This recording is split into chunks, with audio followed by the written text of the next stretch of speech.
warahmatullahi wabarakatuh. Waalaikumsalam warahmatullahi wabarakatuh. Kembali lagi bersama kami di acara Biman Talks ya, di konten ini bersama Ari Maulana dan Pak Agustino Zulis. Nah, kali ini kita akan membahas tentang darah.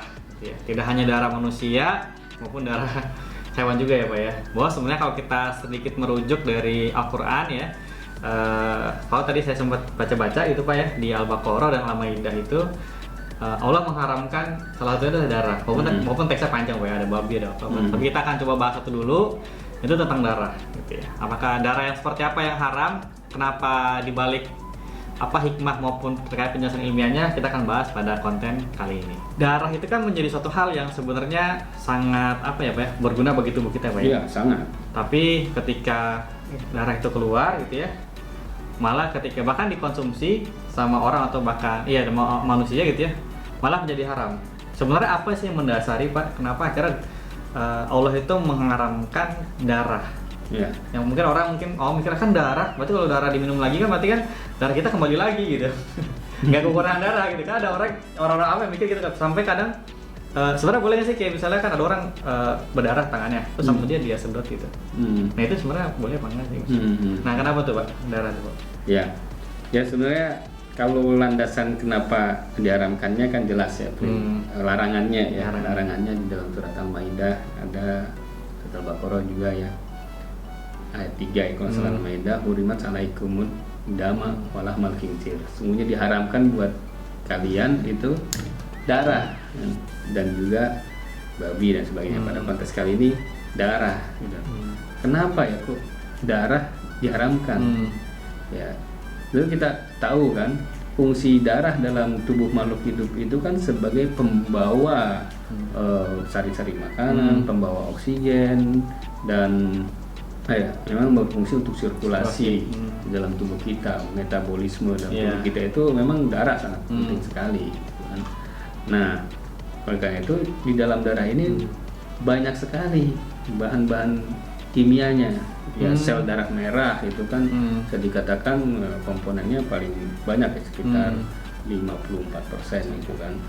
Kemudian di dalam sel darah merah sendiri ada hemoglobin, senyawa kimia, senyawa kompleks ya, besi, yang memang senyawa kompleks ini yang sangat berperan sekali nih dalam proses transfer oksigen. Oksigen yang kita hirup kemudian dibawa oleh sel darah merah dan didistribusikan ke sel-sel kita di dalam mitokondria lah gitu.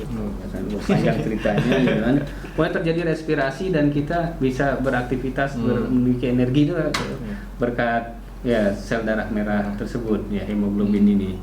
Nah, ini zat besi yang sangat stabil gitu.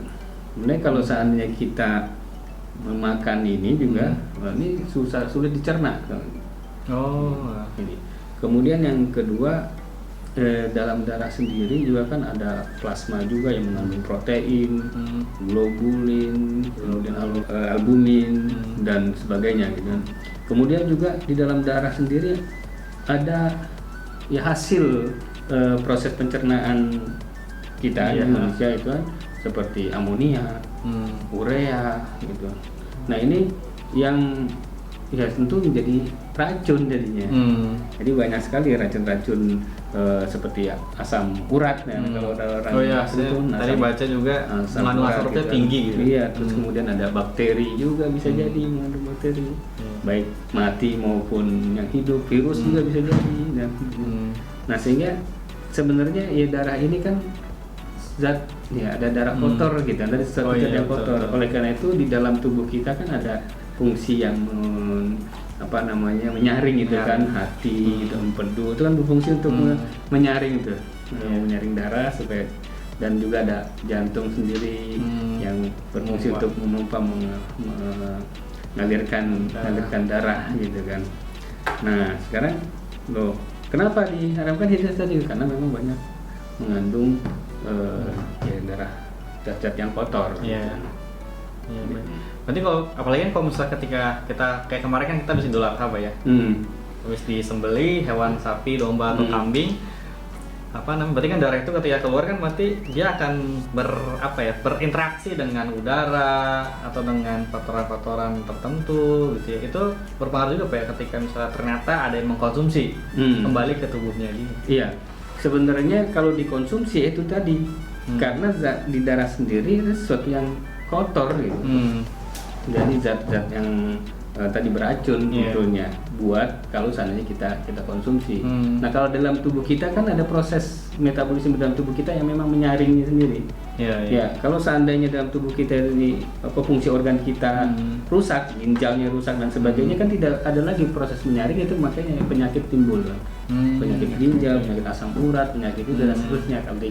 Tapi kalau fungsi organ kita itu masih oke, kita sehat-sehat saja karena di metabolisme lagi. Nah kemudian kalau seandainya kita memakan darah hewan, nah ini kan banyak juga ya di masyarakat tertentu gitu kan, yang ketika memotong ayam lah gitu, darahnya ditampung, kemudian darah tersebut menjadi membeku. Nah itu kemudian dimakan, digoreng. Itu namanya marus ya. Kalau waktu kecil saya tuh marus ini. Apakah ini halal atau haram ya? Ya kalau menurut konteks dalam ayat ini adalah haram. Ya. Dan karena memang darah apa sih yang diharamkan? Yaitu kalau kita lihat lagi dalam surat Al-An'am ayat 145 ya. Ayat 145 itu bahwa darah yang mengalir gitu. Daman masfuhan. Darah yang mengalir. Nah, artinya darah memang yang ada di dalam pembuluh darah yang mengalir.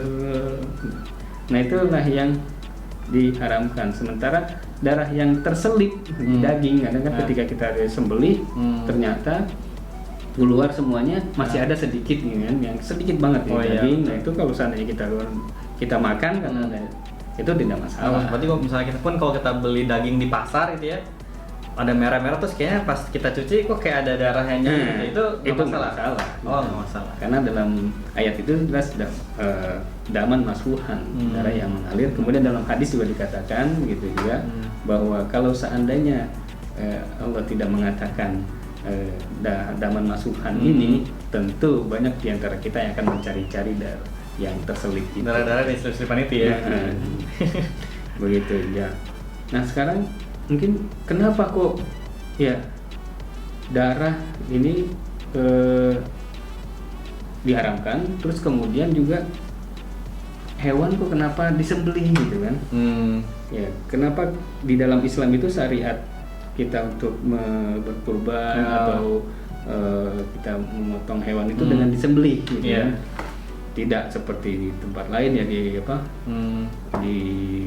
pakai ketok kepalanya atau di strum gitu kan. Nah memang ketika disembelih itu kan supaya darahnya itu keluar semua ya. Jadi zat yang berada di dalam darah yang racun-racun itu keluar semua. Jadi dagingnya itu bersih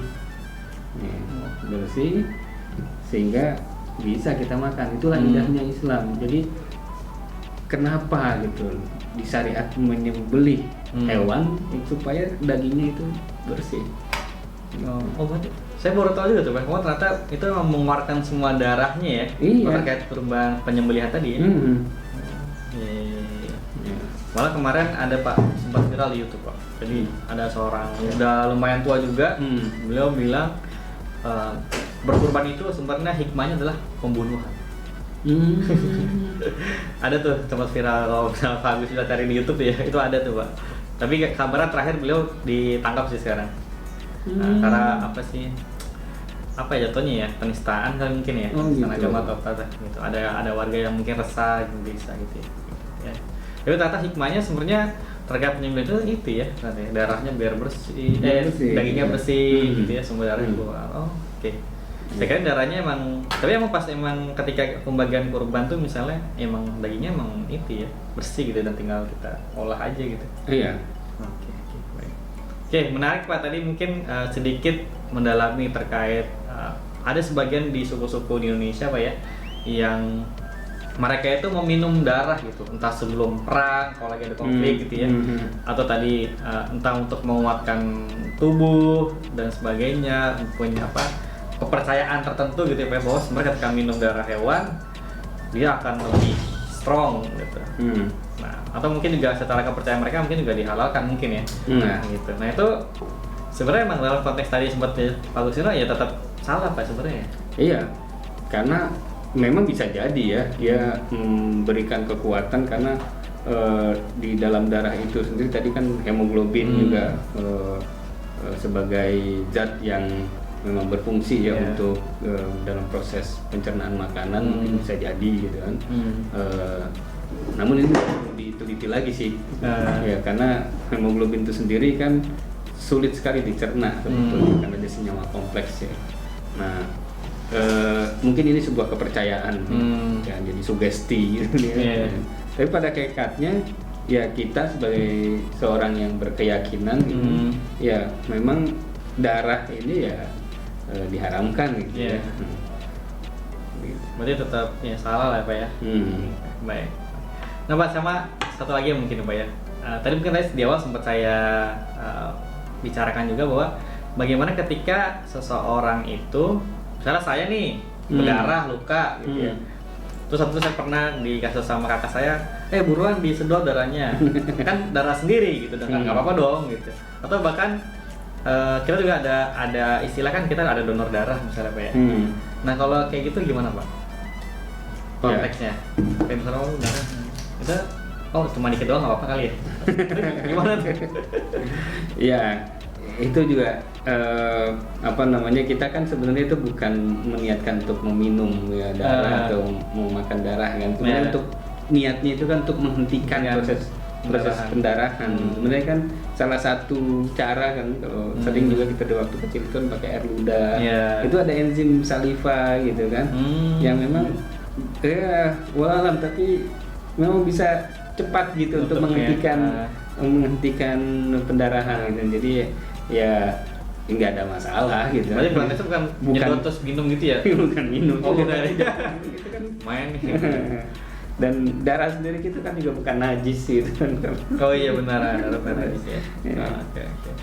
Tadi kalau tadi terkait ada orang yang menganalogikan ya kalau darah haram ya kenapa ada donor darah gitu. Tadi kan dia maupun nggak diminum, tadi kan sebenarnya memasukkan darah orang lain ke darah manusia lain gitu. Oh ini konteksnya kan berbeda. Ini kan bukan buat dimakan Ini kan untuk donor darah. Donor darah kan satu apa namanya ya sama saja kita kan memberikan kebaikan kepada orang lain kan.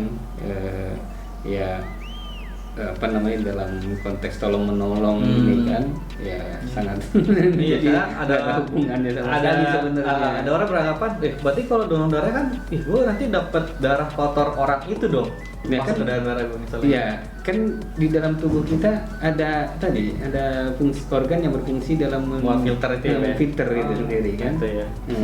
Jadi ya tidak masalah sebenarnya kan. Ya ada orang kayak diajak donor darah, enggak gue malah bikin sakit orang lagi terus. Nah oleh karena itu kan ketika donor darah kan selalu diperiksa dulu kan apakah dia punya penyakit atau tidak. Kalau dia punya penyakit asam urat, punya penyakit apa namanya diabetes dan sebagainya nggak boleh ya kan karena emang darahnya banyak sekali nanti itu racunnya dan sebagainya. Kan harus orang yang sehat betul-betul, jadi dicek lagi kan umurnya, dicek riwayat penyakitnya, jadi dan golongan darahnya juga kan. Gitu. Baik, siap. Oke, sahabat Iman, makasih banyak Pak Agustinus atas penjelasan ilmiah, syariat dan juga hikmah dibalik kenapa sih darah itu dilarang ya Pak ya. Baik teman-teman semua, terima kasih banyak sudah menonton. Jangan lupa di like, di share, di komen dan juga di subscribe untuk mendukung channel Biman Foundation. Dengan awal ini kita mengeluarkan konten Biman Talks ini ya, dengan mengundang pakar-pakar ilmu untuk membahas fenomena-fenomena yang ada di masyarakat. Baik, terima kasih semuanya. Sampai jumpa kembali di episode berikutnya. Assalamualaikum warahmatullahi wabarakatuh. Waalaikumsalam.